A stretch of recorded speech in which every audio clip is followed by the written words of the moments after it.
बहुजन समाज की हर खबर पाने के लिए सब्सक्राइब करें अम्बेडकर पीपल्स वॉइस और बेल आइकन दबाएं।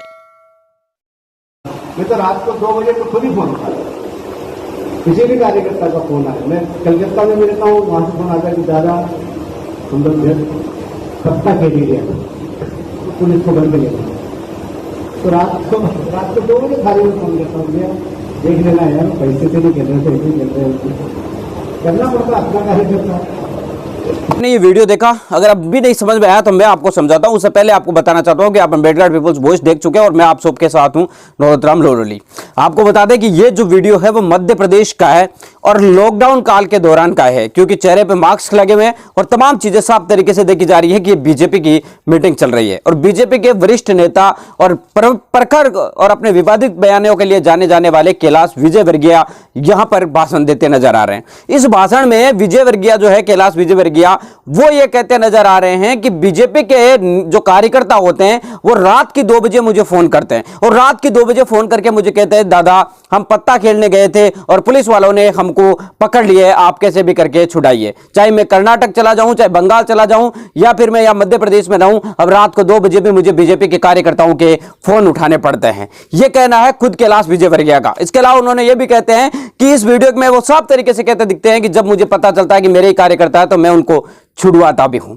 अब आप एक तरफ देखिए कि सत्ता का कितना पावर होता है। अगर आप सत्ताधारी है, आपने अपराध भी किया है, आप पत्ते खेलते हैं, आप जुआरी हैं, तो भी आपको छुड़ा लिया जाता है। लेकिन दूसरी तरफ दलितों को क्या करना पड़ता है? दलितों को अपने इंसाफ के लिए, अपने हक के लिए, पहले जब उनके साथ अत्याचार होता है, उत्पीड़न होता है, तो पहले तो उनको एफआईआर लिखाने के लिए आंदोलन करने पड़ते हैं। आंदोलन करने के बाद एफआईआर लिखी जाती है। एफआईआर लिखने के बाद आरोपियों को गिरफ्तार करने के लिए आंदोलन करना पड़ता है। आरोपियों को गिरफ्तार कर लिया जाता है, उसके बाद इंसाफ के लिए लड़ाई लड़ने के लिए हमें फिर से आंदोलन करने पड़ते हैं। कितनी बार आंदोलन करते हैं तब जाकर हमारी एफआईआर मुकदमे दर्ज होते हैं, कितनी बार आंदोलन करते हैं तब जाकर हमें इंसाफ मिलता है। तो मिल जाए वो अलग बात है, ना मिले तो नहीं भी मिल सकती है। कल अलवर से रामगढ़ की जो घटना थी, कितनी दर्दनाक घटना थी।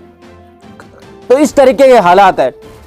मतलब आप इस चीज को समझ सकते होंगे कि जब आपके पास सत्ता है, आपके पास पावर है, तो आप कुछ भी कर सकते हैं। अगर आपके पास सत्ता नहीं है, आपके पास पावर नहीं है, तो आप कुछ भी नहीं कर सकते। इस चीज को समझ में आता है। आपको बता दें कि एक दलित को कितनी बार पुलिस है वो बिना किसी गलती के अरेस्ट कर लेती है। और ये खुद मैं नहीं, बल्कि हेमंत सोरेन जो कि मुख्यमंत्री है झारखंड के, उन्होंने कई बार कहा है कि SC ST के यानी आदिवासी और दलित जो लोग होते हैं उनको पुलिस है वो बिना वजह गिरफ्तार कर लेती है और गिरफ्तार करने के बाद उनको बुरी तरीके से पीटा भी जाता है, उनको बुरी तरीके से ठोका जाता है। और उसके बाद जब उनको जैसे तैसे करके उनकी जमानत हो जाती है तो उनको कोई जमानत लेने वाला नहीं होता और बिना जमानत के जमानत मिल जाती है, उसके बावजूद भी वो छूटकर बाहर नहीं आ पाते। और जहां पर आपको बता दें कि खुद कैलाश विजयवर्गीय इस बात को कबूल कर रहे हैं कि पुलिस वालों को वो फोन करके रात को अपने कार्यकर्ताओं को जुआ खेलते हुए लोगों को छुड़वाते हैं।